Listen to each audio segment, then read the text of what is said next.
Thank you very much. I again request Dr. Mushtaq. পরিবর্তিত বিশ্ব ব্যবস্থায় বাংলাদেশের সম্ভাবনা, চ্যালেঞ্জ ও ভবিষ্যৎ নিয়ে রাজধানীতে শুরু হয়েছে Bengal delta conference 2026। To our honorable chief guest, our distinguished 24 July রাজধানীর হোটেল ইন্টারকন্টিনেন্টালে 2 দিনব্যাপী এই আন্তর্জাতিক সম্মেলনের উদ্বোধন করা হয়। উদ্বোধনী অনুষ্ঠানে প্রধান অতিথির বক্তব্যে স্থানীয় সরকার, পল্লী উন্নয়ন ও সমবায় মন্ত্রী মির্জা ফখরুল আলমগীর বলেন, 2024 সালের গণঅভ্যুত্থানে শহীদদের আত্মত্যাগের মধ্য দিয়ে বাংলাদেশের নতুন এক অধ্যায়ে প্রবেশ করেছে। বৈশ্বিক রাজনৈতিক অস্থিরতার মধ্যেও দেশের রাজনৈতিক ও অর্থনৈতিক পুনর্গঠনের পথে এগিয়ে যাচ্ছে বলে উল্লেখ করেন তিনি।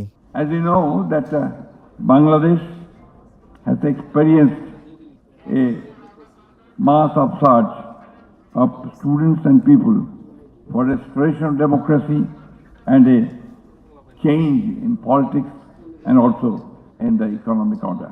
দেশ জুড়ে যে কোনো কেনাকাটায় 10,000 টাকার বেশি অফার, তাই পেমেন্ট মানেই বিকাশ। একই সঙ্গে জাতীয় সংস্কার, গণতান্ত্রিক চর্চা, অন্তর্ভুক্তিমূলক উন্নয়ন এবং সংখ্যালঘু জনগোষ্ঠীর প্রতিনিধিত্ব নিশ্চিত করার বিষয়ে সরকারের অঙ্গীকার পুনর্ব্যক্ত করেন। We are committed to build a rainbow nation. We want an inclusive society, and because of that reason, in the parliament we have included the Santals, the Marmas, the Chakmas.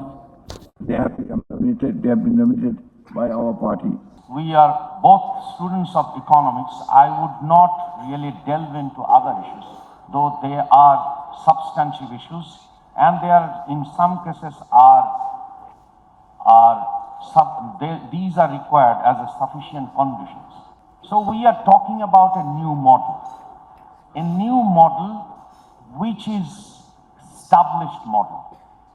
Yes, in terms of tactics there might be differences, but the model is that given the Bangladesh reality and the international geoeconomics reality, we need to pursue a model which is investment in production.